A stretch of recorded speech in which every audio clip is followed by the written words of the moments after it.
All right, big chapter, 18. Problems of the immune system, hypersensitivities, autoimmune disease, transplant rejection, immune deficiencies, and HIV. This video is going to cover hypersensitivities. We're going to be spending quite a bit of time here, and the views here just show you a variety of pictures involving problems of the immune system. Bottom left, you're going to see this again is an allergic reaction to shoes. Transplant rejection, the picture on the bottom right. And goldenrod, which quite a few people are allergic to. It's pollen at the top right. And in the middle, you see beautiful scanning EM showing a APC cell in gray, macrophage, a lymphocyte in pink, and some what looks like streptococci bacteria all together. So let me give you the big picture here. Hypersensitivities, allergies. Picture you're looking at, pollen, different kinds. Anything that induces an allergic reaction is called an allergen. It's just a particular name for an antigen. We're going to be going through 4 kinds of hypersensitivities. Particularly, we're going to spend time on type 1 and type 4. Notice types 1, 2, and 3 are mediated by humoral immunity, and type 4 is mediated by cell-mediated or cellular immunity. In other words, it's your immune responses that are causing these problems. You see a picture showing common types of allergens, and they vary from insect venom, medications, inhaled items, pollen, animal dander, mold, to things like latex, ingested allergens like a variety of foods, nuts, for example. All right, we're going to spend most of this time on type 1. It's the most common. All right, you already know the immune response, so basically it's a variation of the same thing we've gone over already. We have an APC cell. Here he is. Comes in contact with the allergen, in this case it's pollen, phagocytoses it, puts a piece of the pollen on the outside of its cell membrane with an MHC class 1 receptor. Presents it either directly to a B cell or a T cell, which then activates a B cell. This is usually going to involve T helpers. Remember that T helper cells don't always have to be involved with B cell activation, but in allergies they're going to play a big role in that activation. And also you're going to find out that there are 2 types of T helper cells, T helper 1 and T helper 2. T helper 1s are ones that are involved in the main immune response when activated by macrophages and dendritic cells. The T helper 2 population is the main helper population involved with allergic reactions. You're going to see a whole lot of cytokines here. In fact, that's why there's so much variation in allergic severity and prevalence, and what kinds of things cause it is because of the various chemicals that are produced by all the cells. Anyway, back to the mechanism. First, exposure. There has to be a sensitizing dose that kicks this thing into action. So here's your sensitizing dose. It doesn't even have to be your first exposure. It may be the first time you've ever inhaled goldenrod pollen, and that makes you then allergic from then on. Or you may have inhaled goldenrod 20 times, and all of a sudden on the 21st time, that's the sensitizing dose. This is not well understood. There's a lot of things understood in allergic reactions, but it's not perfectly understood. So anyway, back to the scenario. Here's our B cell. It becomes activated. It makes IgE. Keep that in mind, all important IgE.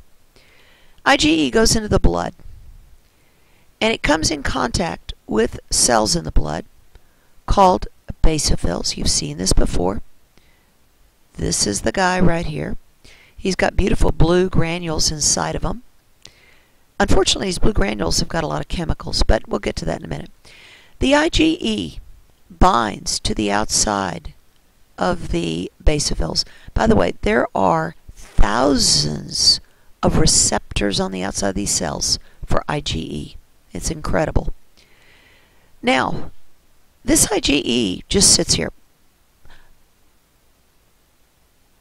By this time, the allergen has been destroyed in the body. It's no longer present. But the IgE still is going to stay on the basophils, circulating around as the basophils move around the body. So a month goes by, 3 months goes by, a year goes by, whatever it is. Person inhales the same allergen. Remember that our basophils are already primed with IgE attached to them. The allergen now attaches onto the antibody, and it now causes the basophil to explode, dumping huge amounts of cytokines from those little beautiful blue granules inside. There's a reference. You can see histamines are named, but there are a lot of them. You will see some. I've got a short list, if you want to call it short, coming up.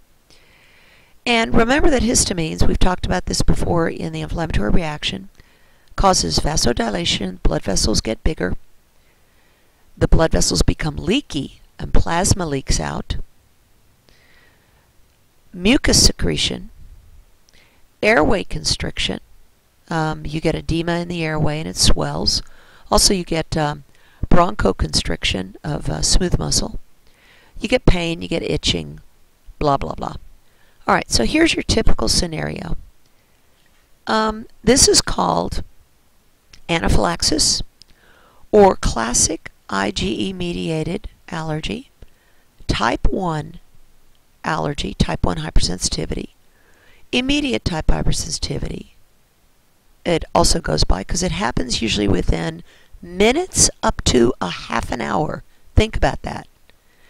There is a delay in some people. It can take a few hours, but generally 99% of the time we're talking less than a half an hour. And remember that this is humoral immunity. You can see that from the mechanism here. I'll get to that in lecture. All right, so I've taken you through the mechanism. Again, you can see the mechanism up here at the top. Get rid of that. All right. Here we go. Again, the IgE already bound from the first exposure right there. Granules full of chemicals you see in blue. By the way, here's a list of a variety of those chemicals that are produced and what they do. And here is subsequent exposure to the same antigen. And you can see the dumping of all of those chemicals now. I mentioned the ch2 cells, which are the kind of intermediary guys. They seem to be key guys in allergic reactions. Another cell that you've heard of that also plays a role here are eosinophils, and they have their own bunches of cytokines that they dump too. So when you have an allergic reaction, usually you have a high eosinophil count, and you have a very high IgE level. By the way, IgE is supposed to be in less than 1%. It makes up less than 1% of all your antibody normally. To go back to histamine for a minute, where do you find histamine receptors? In other words, what are the target cells of histamine that cause an effect? Well, blood vessel cells. If you've had A&P, you know the word endothelium. It's what the inside of a blood vessel is called. It's the simple squamous epithelial cells that line the inside of the blood vessel. Smooth muscle has histamine receptors, and so, of course, that explains why you get constriction of the smooth muscle and a closing up of the airways. Lots of immune cells have got histamine. So, again, as a result of all this, these cytokines and chemicals can cause other immune cells to dump their chemicals, causing a huge cascade of chemicals that makes the problem worse, worse, worse. Now, you can also understand then how antihistamines work. The view you're looking at here is a basophil, and those granules in red are the granules full of histamine and other things. By the way, you also see a reference to mast cells. There are mast cells all over the body. You've got them in your lungs. You've got them in the skin. You've got bunches of them in the digestive tract. They are very close cousins of basophils. They act just like this, just like basophils do when they're activated. They produce their own cytokines, like histamine and other things. So they work in tandem with basophils.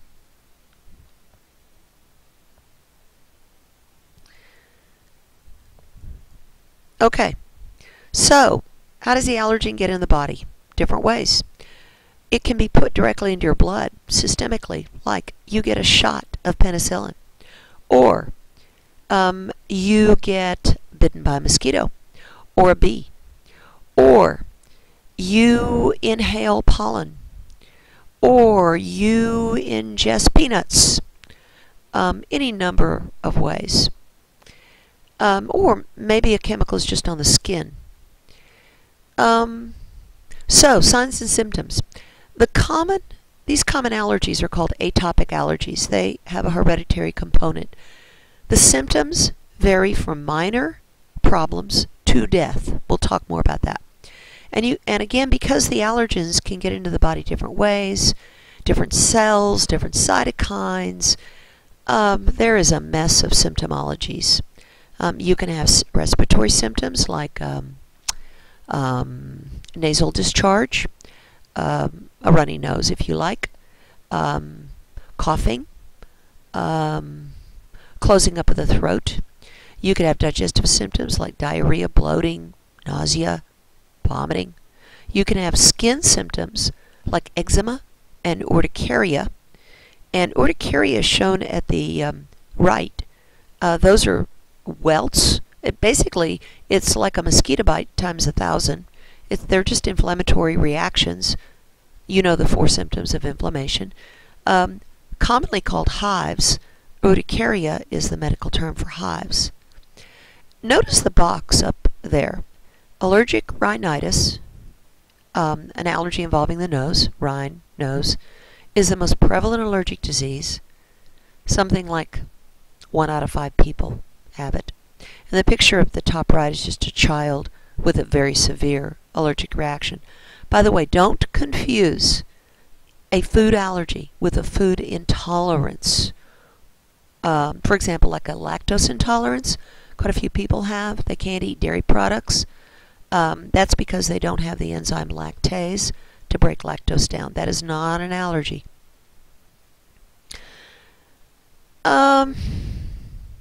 Probably most of you have some sort of minor allergic reaction to something, like maybe a minor reaction to mushrooms or a minor reaction to, I don't know, cat dander or pollen or whatever.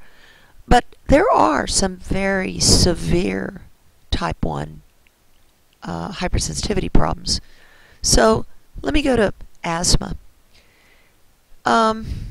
As you can see from the box, most common chronic disease in childhood, estimated 7 million children, common cause of hospitalization, 2 to 1 boys to girls till puberty, then it's about 1 to 1.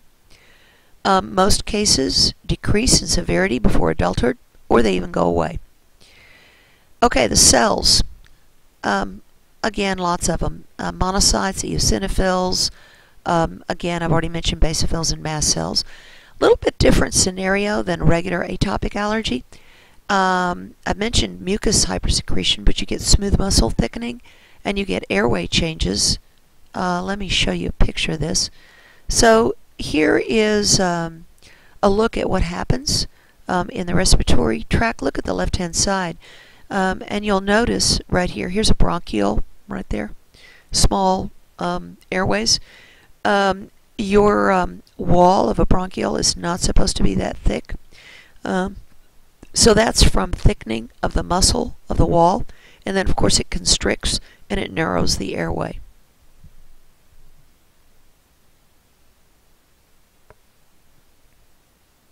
Here are some of the most common allergens for asthma. Dust, mites, excretion, cockroach, excretions, moles, things like that. Triggers. We could spend all day on this. We could spend a whole semester on asthma, but we're not gonna.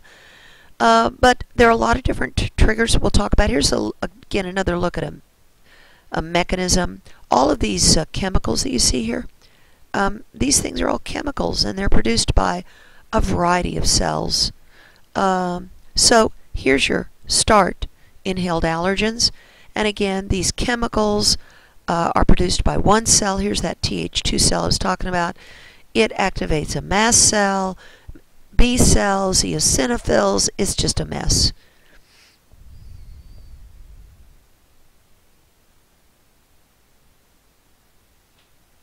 And here's a look at some of the triggers. Some of them may be very odd to you as triggers. For example, emotional swings, exercise, even a wind has been documented as a trigger, like somebody's in a light wind. Okay, the other very severe, maybe even more than asthma, problem is anaphylactic shock. So this is the same as anaphylaxis, but it's an extreme severe allergic reaction with intense symptomology.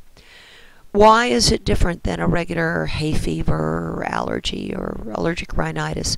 You get a ton of cytokines from every possible immune cell, much more than a regular atopic allergy that's minor. It also involves complement proteins, and complement proteins, which we've already talked about, remember, can mediate inflammatory reactions, enhance phagocytosis. They're involved in a variety of things. So, the symptoms. Hives. You see some pictures here down at the bottom right. Swelling of the mouth and throat area. Look at the lips on at the top right of that little picture. It can close off the airway or make it difficult breathing. Drop in blood pressure, that's usually the biggest problem and cause of death, because then you get cardiovascular collapse.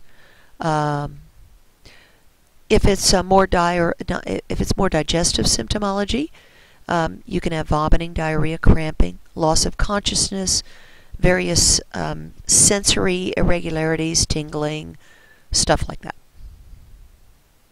The picture at the top left is an EpiPen that you jab into yourself if you realize, or somebody around you realizes, you're going into anaphylactic shock.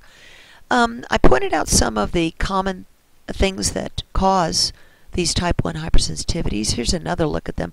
Notice penicillin is on the list. Nuts, eggs, seafood, very common. Dog and cat. Insects. Notice the big guys down at the bottom. Wasps, bees, ants. Just some interesting statistics and common types of foods that induce allergic reactions. And one last thing you can see too, if you already have an allergic reaction, that increases your chances of other allergic reactions, interestingly enough. That's the same way with autoimmune disease too, and some other immune problems. Once you have an immune problem, it seems to trigger other immune problems. We're going to talk about this more in class, but there's been a dramatic increase since the 1980s in allergic reactions. We'll talk about why. More boys than girls, more blacks than whites.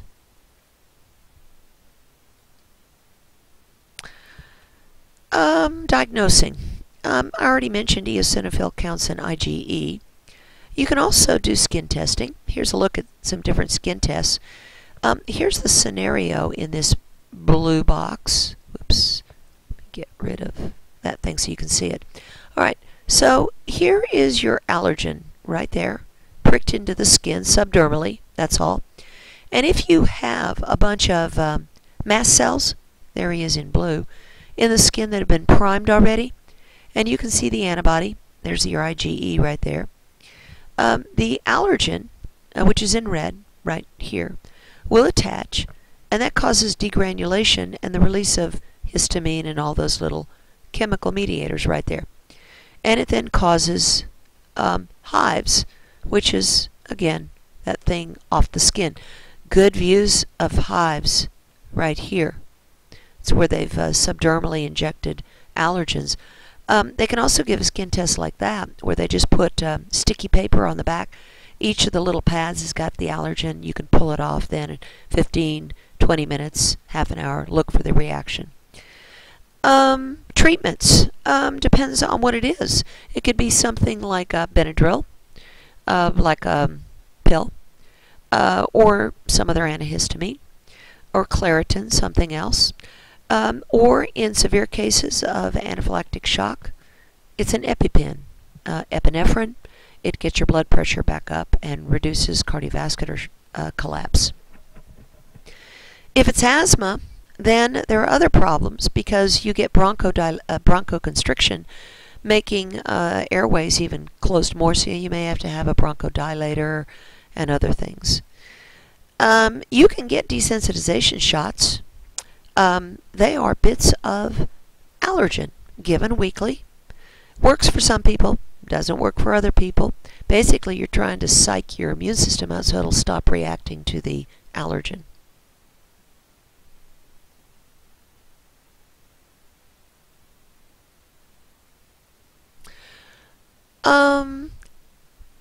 I mentioned that there's an increase in allergic reactions in the last 30 years worldwide. The